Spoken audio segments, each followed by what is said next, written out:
Hi mga Jay. So karon mag skincare na pud ta. Syempre toner ako ang unang i-apply. Kani siya. So na po ko'y pisik sa mantika mga day. Mapugani pagkawagtang sa akong uwat dire nga napiksan po kog mantika na napod. Ato na po ni magtangon. Piksan po mantika. Pero katong akong uwat pag sa una, mana na ni siya oh. Papa na siya. Gani wala na kay ko ng sigig skin lightening. Kuan na did ko toner o serum kun magabi eh. Kanilang gid ako toner o serum magabi. Nya, ang ganahan ako nga serum kaning aloe vera. Kani. So man ko ang paborito nga serum. Nice kaayo. Pwede ninyo siya i-chill mga day para nag-apply ninyo bugnaw sa inyong face. So as in super kanindot. Legit kaayo nga serum gid siya mga day.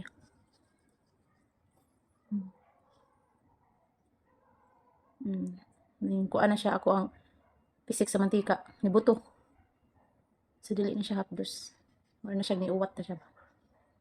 Pero matanggal ra ni siya. Sige ano ko ni buta. Ning toner na siya micro peeling effect. So mag-peel ka ginagmay. Then ang serum mo ni siya makapanindot sa atong naong mga day para ma-moisturize atong dagway. As in nice kaayo. Kung makatry ka ani makana jud ka super kanindot. Legit kaayo siya mga madam. Kuni tanggalon kani. Makadis beauty ra gid sa kong naong kani ra gyud mga pisik sa mantika kay so far sukat pagkadagan ako dili jud ko bugason. Dili jud ko bugason mga day. Muning ani pud akong naong wala pud siya mga pimple marks kay dili man ko bugason pag dalaga pa nako. Kanya katong mga daghag mga acne, mga pimples, mga pimple marks, nice ninyo gamiton ang katong sabon nga acne lemon na sabon. Unya inyohang partneran sa acne lemon na serum. So dali ito siya makauga og bugas mga day. Ang katong lemon na serum. So akong gi-use karon is kani siyang aloe vera. Aloe vera akong gi-use karon. Unya nindot pod ni siyang aloe vera para sa katong mga sensitive skin. So katong lemon medyo isog to siya. Medyo isog siya. So kani siyang aloe vera is mild lang gyud siya. So pwede kani siya sa katong mga sensitive skin. So mo rin ni ako ang skincare kada gabi mga day kung dili ko mag-use sa skin lightening cream. Pero if mag-use ko sa skin lightening cream, so ang ako ra jud ibutang sa gabi skin lightening cream na gid siya. Dili ko mag-serum, di ko mag-toner or sometimes mag-toner ko pero alternate lang nako siya pag mag-toner ko. Labi na katong mga sensitive og skin, so advice lang nako na pwede ra jud mo dili mag-toner.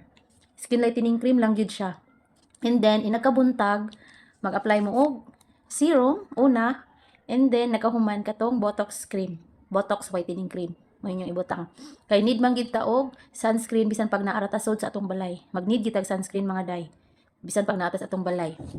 Kung napaka sa peeling process, so mag-botox jud ka. Mas advisable ang botox cream.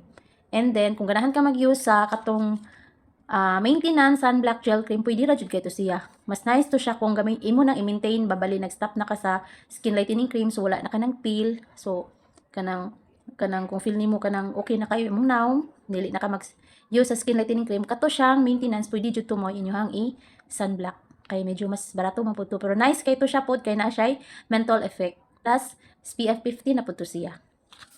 So sa ganahan mag-order o ganahan mag-try sa Kapadosa, i-message lang ko or daghan tag mga distributor pod Luzon, Visayas and Mindanao, kada area na arata kung asay duol ninyo pwede ra jud kay mo dito mo palit.